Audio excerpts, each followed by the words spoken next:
Est-ce que tu respires bien? La plupart des gens vont répondre oui à ces questions. Après tout, tu respires depuis ta naissance. Non. Pourtant, dans quelques instants, tu vas faire un test qui va peut-être te montrer que ta réponse était faussée.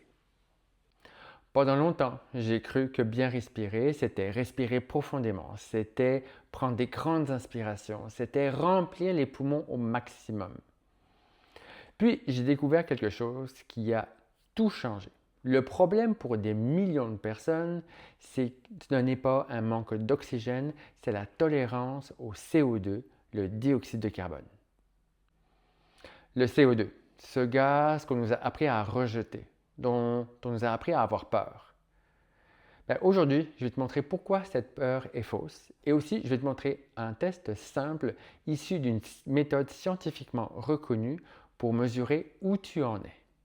Ce test s'appelle le BOLT et ton score va peut-être te surprendre. On y va!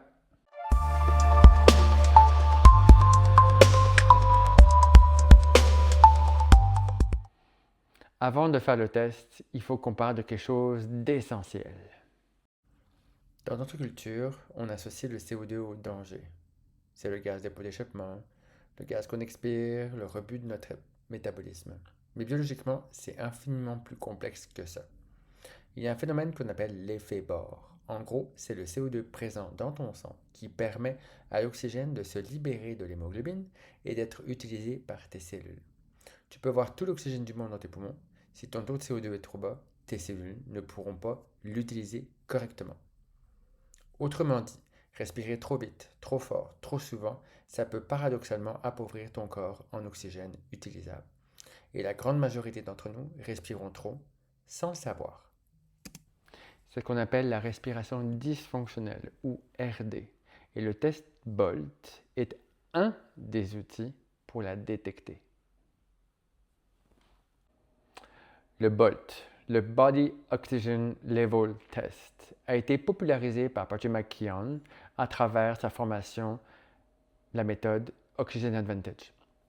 Attention, ne te fais pas piéger par le nom, car ce test ne mesure pas ton taux d'oxygène, il mesure ta tolérance au dioxyde de carbone, c'est-à-dire combien de temps ton corps peut supporter une légère montée en CO2 avant d'envoyer le signal de respirer.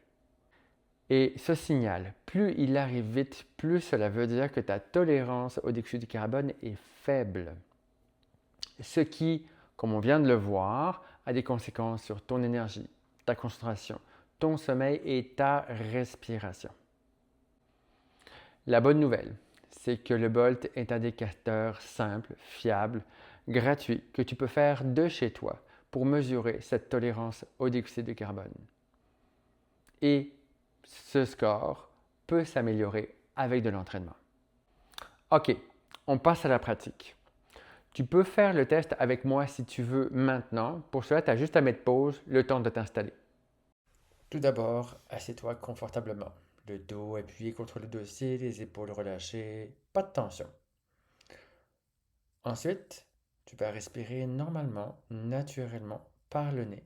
Pas de grande inspiration forcée, juste ta respiration habituelle.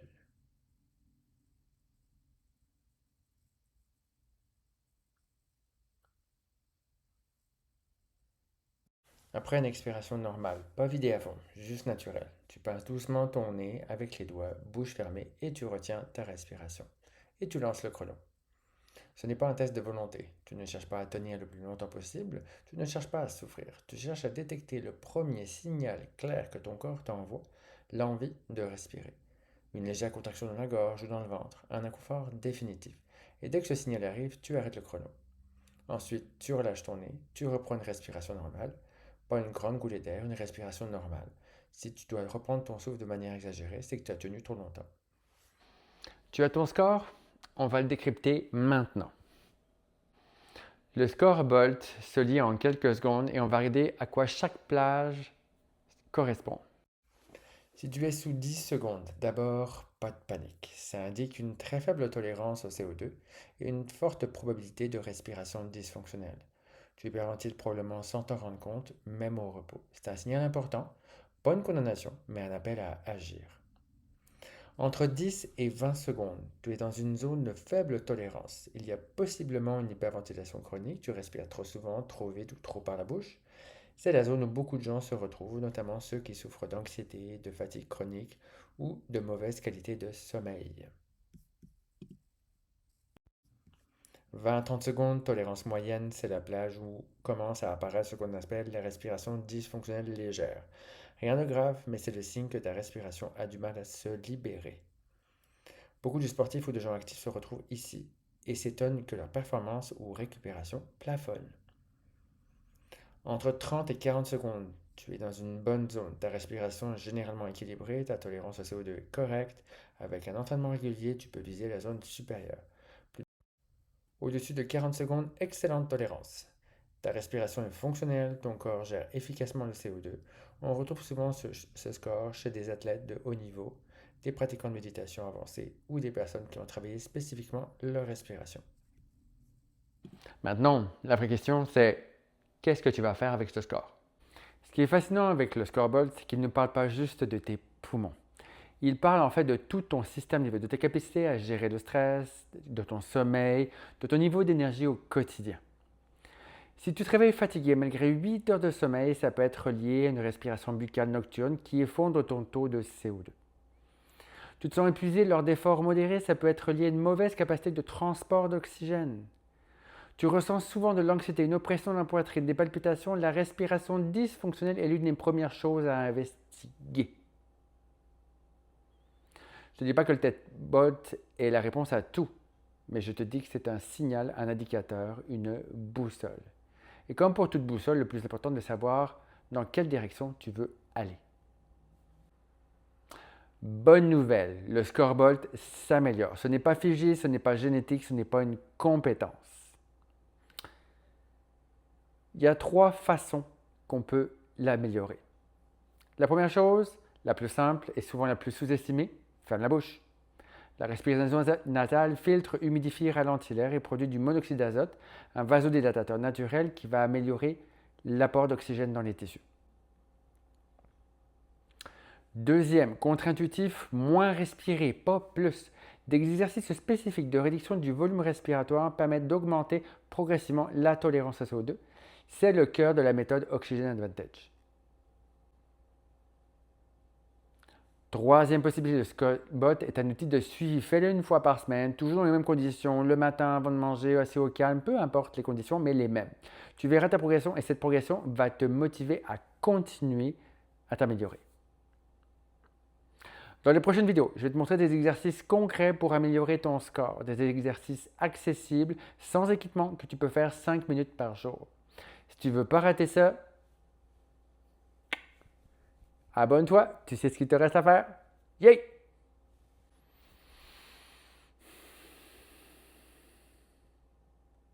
On a vu aujourd'hui ce qu'est le test BOLT, pourquoi le CO2 est important, comment faire le test étape par étape, comment lire ton score. Mais la vraie valeur de cette vidéo, ce n'est pas ce que tu viens d'entendre. C'est tout ce que tu vas faire dans les 60 prochaines secondes. Fais le test maintenant ou dans 5 minutes et dis-moi ton score dans les commentaires. Je suis curieux et promis, je lis tous les commentaires cette semaine comme à chaque fois. Si cette vidéo t'a appris quelque chose, ça t'a donné envie de mieux comprendre la respiration, alors partage-la à un ami, à un proche, à quelqu'un à qui se plaint en fait d'anxiété ou de fatigue. Parce que parfois, la solution est tellement simple qu'on passe à côté. À bientôt pour la suite. Et rappelle-toi, respire, ressens